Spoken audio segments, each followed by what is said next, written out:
Dear student, मैं दीपक वर्मा आप सभी लोगों का अपने YouTube channel interactive physics by Deepak Verma में स्वागत करता हूं। कैसे हैं आप लोग?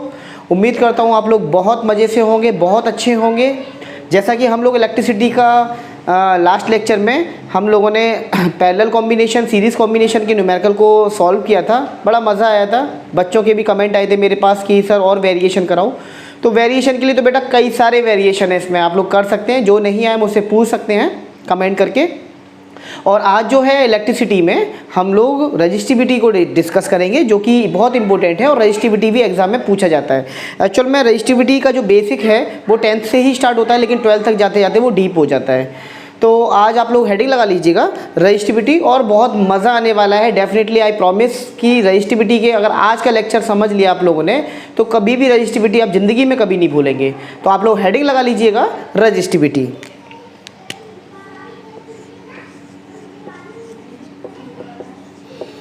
रजिस्टिविटी क्या है? देखिए, मैं बात करूं अगर रेजिस्टेंस की, किसी भी कंडक्टर का अगर रेजिस्टेंस है वो किन किन चीज़ों पर डिपेंड कर रहा है। यदि मैं बात करूं, मेरे पास में कॉपर का वायर है, ये लो भैया कॉपर का वायर। कॉपर का वायर कितनी चीज़ों पे डिपेंड कर रहा है? देखिए, मैंने बताया था कॉपर का वायर है या एल्युमिनियम का वायर है या कोई भी मेटल है, कंडक्टर है, वो उसका नेचर किन चीज़ों पे डिपेंड करता है? नंबर 1 लेंथ पर। यानी कि हम बात करें कि जो रेजिस्टेंस है इस कॉपर में वो डायरेक्टली प्रोपोर्शनल टू है लेंथ के, यानी जितनी लंबा ये वायर होगा उतना ही ज़्यादा रेजिस्टेंस होगा इसके अंदर। Long wire has more resistance than a short wire. यानी कि कहने का मतलब ये है कि अगर एक वायर है आपके सामने जो काफ़ी लंबा है, उसके अंदर रेजिस्टेंस बहुत ज़्यादा होगा compare to short wire, material अगर सेम है तो रो पर R is proportional to L हो गया यहाँ पर। सेकेंड थिंग इज़ दैट, यदि मैं बात करूँ रेजिस्टेंस और किन चीज़ों पे डिपेंड कर रहा है, यदि मैं रेजिस्टेंस की बात करूँ तो रेजिस्टेंस एरिया के इन्वर्सली प्रोपोर्शन होता है। अब ये वाली बात आप कंफ्यूज हो रहे होंगे कि एरिया के किस तरह से इन्वर्सली प्रोपोर्शन में रहता है बेटा। तो मैं आप लोगों को बता दूं कि मैंने लास्ट लेक्चर में बताया भी था कि जो थिक वायर है उसमें रेजिस्टेंस शॉर्ट होगा, यानी रेजिस्टेंस बहुत कम होगा, जबकि थिन वायर में रेजिस्टेंस ज़्यादा होता है। यानी थिक वायर की अगर हम बात करें, यानी कि थिक वायर है, मान लीजिए यदि मेरे सामने एक वायर है, दो वायर हैं, चलिए इन दो वायर की अगर मैं बात कर लूँ, ये पहला वायर है और ये सेकंड वायर है, मटेरियल दोनों में सेम है। मान लीजिए ये एल्युमिनियम का वायर है और ये भी एल्युमिनियम का वायर है। और अब आपको इस डायग्राम में ये दिखाई दे रहा है कि एल्युमिनियम का जो वायर नंबर 1 है उसका एरिया ज़्यादा है, या इस डायग्राम नंबर 2 में जो आपको दिखाई दे रहा है एल्युमिनियम का वायर, उसका एरिया ज़्यादा है। तो ऑब्वियसली मान लो मैं अगर बात करूँ इसका, मान लीजिए एरिया A1 है और मान लीजिए इसका एरिया A2 है, तो आप ऑब्वियसली बता सकते हैं खुद ही कि A2 जो है वो ग्रेटर देन A1 है। यानी कि ये इसका एरिया, इस एल्युमिनियम के वायर का एरिया ज़्यादा, यानी ये काफ़ी मोटा है, ठीक है। इसका मतलब क्या हुआ? एरिया इसका ज़्यादा है, इसका एरिया कम है। तो हम कह सकते हैं, अगर हम इस तरह की कंडीशन मेरे सामने आ रही है तो ये मोटा वायर हो गया और ये पतला वायर हो गया, यानी ये thick wire and this is thin wire. तो थिक वायर में जो रेजिस्टेंस होगा वो कम होगा, जितना ज़्यादा थिकनेस होगी उतना ही कम रेजिस्टेंस होगा, और जितना कम थिक होगा, यानी जितना पतला होता हुआ चला जाएगा उतना ही ज़्यादा रेजिस्टेंस होगा। यानी कि थिक और थिन, यानी कि एरिया पे बात कर रहे हैं हम, एरिया के इन्वर्सली प्रोपोर्शन हो रहा है। यानी ये वाली बात भी क्लियर हो रही है कि R is inversely proportional to 1/a। जैसे जैसे आप एरिया बढ़ाओगे वैसे वैसे आपका ऑटोमेटिकली रेजिस्टेंस कम हो जाएगा, और जैसे जैसे आप एरिया को कम करोगे ऑटोमेटिकली रेजिस्टेंस उतना ही इंक्रीज होता चला जाएगा। तो एरिया कम करने का मतलब क्या है? एरिया कम करने का मतलब ये है कि आप इसको और कम करते चले जाओ, कम करते चले जाओ। तो ये बात क्लियर हो गई कि पहली वाली इक्वेशन में हमें दिखाई दे रहा था कि जो R था वो प्रोपोर्शनल टू L था, यानी लेंथ पे डिपेंड कर रहा था, जितनी ज़्यादा लेंथ उतना ज़्यादा रेजिस्टेंस है, और R इन्वर्सली प्रोपोर्शनल टू है एरिया के। अगर हम इन दोनों इक्वेशन को मैं कंबाइन कर दूं, इक्वेशन नंबर 1 और इक्वेशन नंबर 2 को यदि मैं कंबाइन कर दूं तो मैं क्या देखूंगा? R प्रोपोर्शनल टू है एल अपॉन ए के। भाई क्लियर हो रहा है ये वाली बात, आर एल अपॉन ए के प्रोपोर्शन में भी आ रहा है। यानी कि अगर मैं बात करूं इस प्रोपोर्शन को हटाऊं तो इस प्रोपोर्शन को हटाते ही मैं एक और सिंबल लेके आता हूं जिसको बोलते हैं रो एल अपॉन ए। इसका मतलब क्या हुआ, जो आपके सामने रो है वो एक कांस्टेंट की तरह एक्ट कर रहा है। रो क्या है, कांस्टेंट है, क्योंकि प्रोपोर्शन का साइन हटा रहे हैं तो यहाँ पर हम एक कांस्टेंट ऐड कर रहे हैं। तो रो क्या है, एक कांस्टेंट है जिसको हम स्पेसिफिक रेजिस्टेंस भी बोलते हैं। स्पेसिफिक रेजिस्टेंस ऑफ कंडक्टर या ऑफ मटेरियल, कोई कंडक्टर मटेरियल कुछ भी बोल दीजिए आप। स्पेसिफिक जिस मटेरियल का कंडक्टर बना हुआ है उसका ये कांस्टेंट है।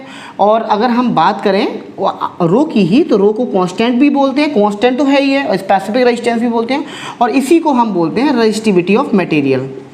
रेजिस्टिविटी ऑफ मटेरियल कहने का मतलब ये है कि यही रेजिस्टिविटी है और यही स्पेसिफिक रेजिस्टेंस है। यानी आपके सामने एक इक्वेशन निकल के आई है simple, R is equal to rho L by A. यानी कि अगर हम यहाँ पर बात करें रो को हम कैसे डिफाइन कर सकते हैं, रो को हम निकालने के लिए R multiply by A upon L. अगर हम इसकी यूनिट की बात करेंगे तो R हमें क्या दिखाई दे रहा है, ओम में, मल्टीप्लाई बाई एरिया किस में है, मीटर स्क्वायर में, और यहाँ पर L जो कि लेंथ ऑफ द वायर है वो मीटर में है। यानी कि M मीटर से मीटर कैंसिल आउट हुआ, तो जो रजिस्टिविटी की यूनिट निकल के आती है ओम इंटू मीटर। यानी कि आपको जो भी न्यूमेरिकल करेंगे उसमें रजिस्टिविटी की जो यूनिट लगाएंगे वो ओम मीटर लगाएंगे। यानी कि जो स्पेसिफिक रेजिस्टेंस है उसकी यूनिट क्या निकल के आई है, ओम मीटर। और अगर हम बात करें रजिस्टिविटी की यूनिट क्या निकल के आई है, ओम मीटर। यानी कि इसका मतलब ये हुआ कि मटेरियल का जो रजिस्टिविटी है, मटेरियल की जो रजिस्टिविटी है वो डायरेक्टली प्रोपोर्शनल टू है रेजिस्टेंस के। इसका मीन ये हुआ कि बेटा कंडक्टर और इंसुलेटर और सेमी कंडक्टर, अगर मैं तीन कैटेगरी को डिफाइन करूँ मैं, conductor, semi conductor and insulator.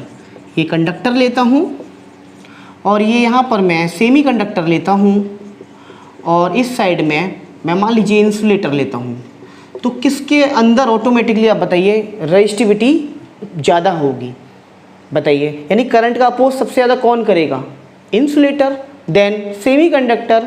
और ये करंट का अपोज तो बिल्कुल नहीं करेगा, करंट को तो इजीली पास होने देगा। इसका मतलब ये हुआ कि रजिस्टिविटी को अगर हम बात करें, मान लीजिए कंडक्टर के लिए कोई भी एग्जांपल रो 1 है, रो 2 है और ये इंसुलेटर की रो 3 है। यानी कि हम बोल सकते हैं जो रो 3 है वो ग्रेटर देन होगा रो 2 से, ग्रेटर देन होगा रो 1 से। यानी कि जो रजिस्टिविटी है वो इंसुलेटर की सबसे ज़्यादा होगी।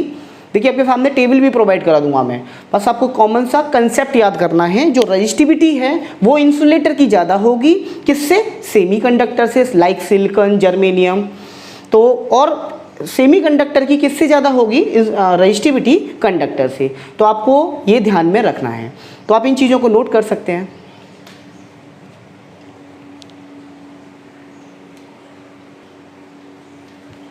तो नोट हो गया आप लोगों का, मेहनत कर लो बेटा, मेहनत। और एक दिन मैं डेफिनेटली कह रहा हूँ, अगर आप डेली न्यूमेरिकल कर रहे हो, डेली प्रैक्टिस कर रहे हो, तो आपके लिए कुछ भी ना रहता है। रजिस्टिविटी के आप न्यूमेरिकल सिंपल लगा सकते हैं। रजिस्टिविटी का एक सिंपल सा फॉर्मूला बता दिया कि R is equal to rho A by L. अब इन तीनों, ये 4 डेटा हो गए हमारे सामने। ऑब्वियसली R पूछ लेगा आपको अगर रजिस्टिविटी दी हुई है, रजिस्टिविटी पूछ लेगा अगर A, L और R तीनों दिया हुआ है। तो आप इस तरह से कर सकते हैं। मान लीजिए एक एग्जाम्पल ले लेते हैं हम।